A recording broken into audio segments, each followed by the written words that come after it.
kita bilang menurun ya juga tidak, karena hasil audit BPK di tahun 2013 misalnya itu ada dana 800 miliar dari dana hibah dan bansos dari 1,8 triliun itu sampai hari ini belum ada pertanggungjawaban.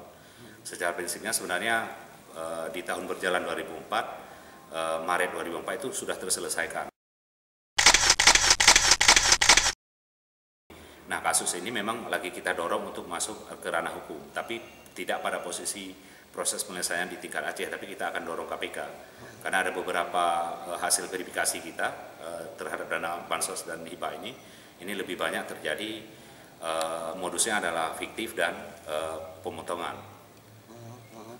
Itu terjadi di hampir seluruh... Ya, itu di seluruh Aceh. Itu indikator pelakunya dari mana? Dari dinas? Ya, lebih banyak itu dananya dikelola dalam bentuk dana aspirasi.